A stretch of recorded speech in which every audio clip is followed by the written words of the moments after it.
అందరికీ నమస్కారం. ఈరోజు ఎక్కడ చూసిన ఒక వార్త చర్చనీయాంశం అవుతా ఉంది. అదేమనగా ఆంధ్రప్రదేశ్లో జరిగిన ఎన్నికల్లో వైసీపీకి వచ్చిన రిజల్ట్ చూసి జగన్మోహన్ రెడ్డి గారు హిమాలయాలకు వెళ్ళిపోదాం అనుకున్నాను, కానీ 40% ఓట్లు వేయటం వల్ల నేను హిమాలయాలకు వెళ్ళడం ఆగిపోయాను అని చెబుతూ ఉండి జగన్మోహన్ రెడ్డి గారు ఏం ఆలోచిస్తున్నారు, ఆయన మానసిక స్థితి ఏ విధంగా ఉంది అనేది కార్యకర్తల్లోనూ ఇటు ప్రజల్లో కూడా చర్చ జరుగుతుంది. జనరల్గా హిమాలయాలకు వెళ్ళేది ఎవరంటే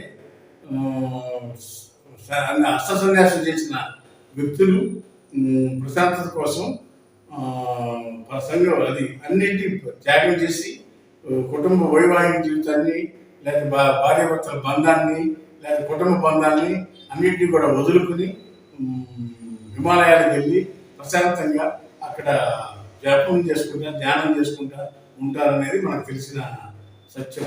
అలాంటిది జగన్మోహన్ రెడ్డి గారు ఈ మాట అనేటప్పుడు ఒకసారిగా అందరూ ఉలిక్కి పడ్డారు. ఇదేంటి ఇలా మాట్లాడాడు, ఈయన అసలు ఇదేం ఆలోచిస్తున్నాడు? చంద్రబాబు నాయుడు గారు ఇలా అయితే ఎన్నిసార్లు హిమాలయాలకు వెళ్ళాలి? 2004లో ఓడిపోయాడు, 2009లో ఓడిపోయాడు, 2019లో ఓడిపోయాడు, 3 సార్లు ఓడిపోయాడు. ఆయన ఎక్కడా కూడా ఇలాంటి మాట్లాడలేదు.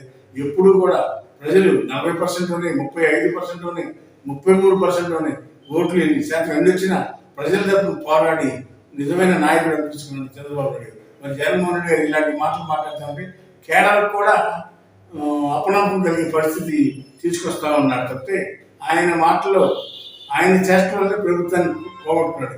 ఆయన మాటల వల్లే కేడర్ ధైర్యాన్ని కూడా పోగొట్టే విధంగా మాట్లాడుతున్నది ఈ సందర్భంగా చెప్పక తప్పదు. హాయ్ ఫ్రెండ్స్, మా ఫ్యూచర్ టుడే ఛానల్ చూస్తున్నందుకు చాలా థ్యాంక్స్. మరిన్ని లేటెస్ట్ వీడియోస్ కోసం వెంటనే సబ్స్క్రైబ్ చేయండి. అలాగే ఈ బెల్ ని కూడా రింగ్ చేసేయండి.